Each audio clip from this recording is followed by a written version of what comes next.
Hello and welcome. My name is Kate Bowditch. I'm a mental health counselor and a hypnotherapist and an author. So this is the third of 3 readings from my book, The Ghosts of Newgrange,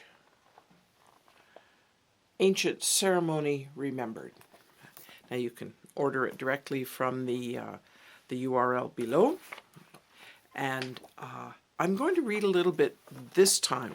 The first time I talked about the past life experience and hypnotherapy in general and read a little bit there. The second time I talked about Newgrange itself, this ancient, huge ancient monument. It's arguably the largest man-made covered structure on Earth. It's older than the pyramids. It's just amazing. It was completely restored around 1966, somewhere in there. Beautifully done. Wonderful museum, interpretive museum there. Very good place to go to if you're ever in Dublin, Ireland. Be sure to put that on your list. It's an amazing place. It has an almost animalistic feel to it. I had to consistently resist patting it. Now this thing is as big as a football field, so when you pat it, you have to work at that. But my husband and I visited there, and when we got back, he had a small stroke. It wasn't a huge one, but a small one. It kind of got his attention. And then he began these spontaneous past life jumps. And I wound up doing some questioning just to figure out what was going on. But I also knew from the very beginning to record everything. And I did. And that's what this book is about. It is one person's past life experience. It is not a scholarly treatise. It's standing up and paying attention to something that I can't explain. I love those things. So these are some of the passages from my book. I smile because Newgrange is considered a passage tomb. But these are passages from this book. And these are just quotes of his.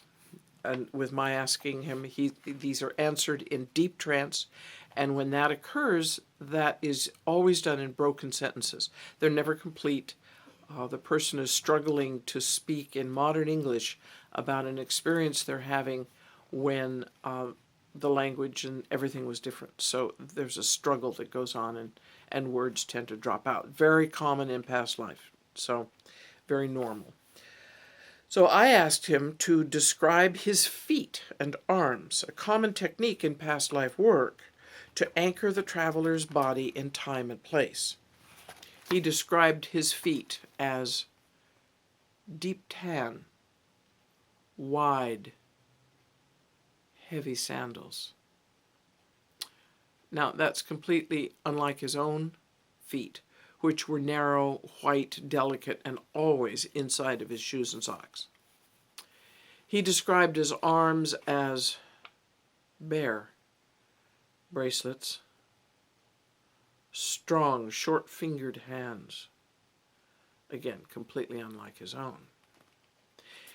He described himself as, I'm a tribal elder, one of several trained from childhood.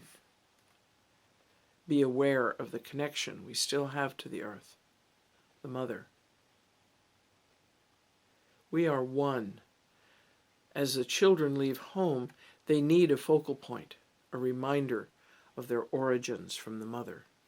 We have all chipped stone, carried, planned, are still one, not alone. Mother's tired. Some seek to return. There will be others. Now, this particular piece, he's referring to now, and he's talking about it from back then. So he's talking about himself now. And this is also common because the person is still the person. They're sitting in a chair here and now, in this chair, in this room. And so the person back there has an awareness of the forward person. So they sometimes have a chat. It's rather odd, but it's true. And so the back then person says, Mother's tired. Some seek to return. There will be others. His, meaning Vernon's, acknowledgement of the mother will help restore her health and well-being. He will know more about what to do. We will tell him. As he learns, he will know.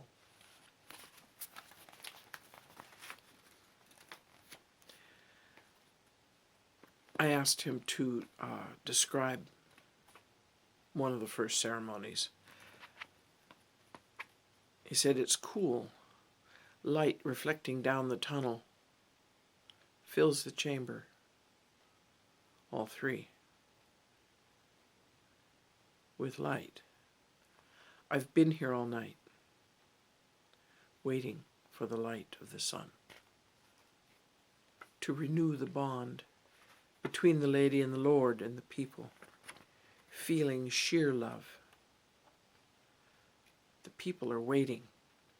I was chosen. Go in, carry the wishes and burdens of the village. Place them on the table near the wall.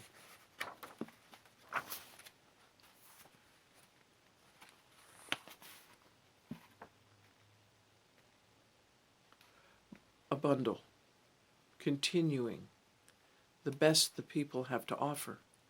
Flowers, something with life, not easy to give. And then I ask him several more questions, which he answers about what the inside looks like as he's there.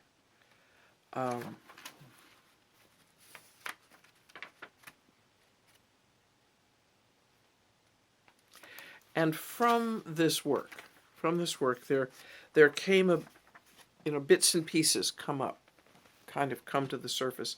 And I've combed those bits and pieces to reconstruct burial practices, the winter ceremony, some other ceremonial details that are they sort of float. They're not connected necessarily, but it's a start. It says Newgrange, among its other functions, and this is just me writing the interpretations, among its other functions as a solar and lunar calendar, the people created Newgrange to be a great womb of the earth.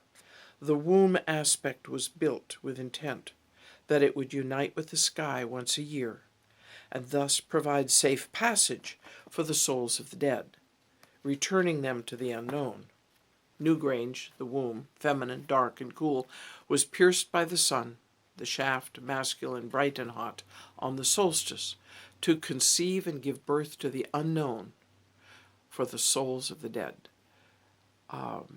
So the souls, their belief was that we went round and round. It's a familiar belief.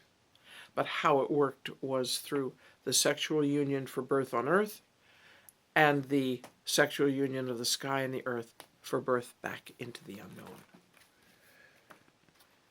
At the end of this work, I have a short story.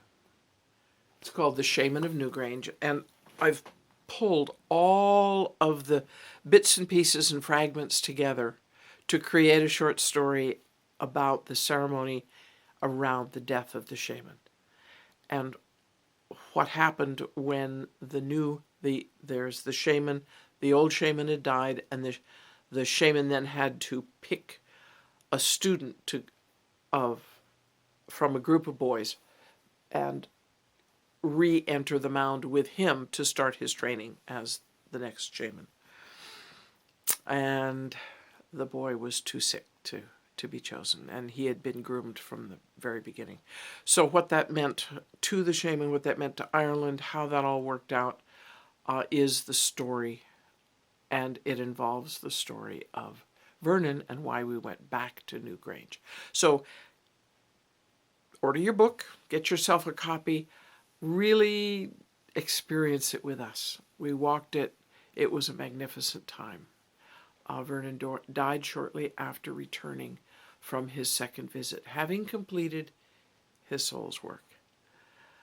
Send me something to know that that you've read it, because it's a thoughtful piece. Thank you very much, and I'll see you again. Bye-bye.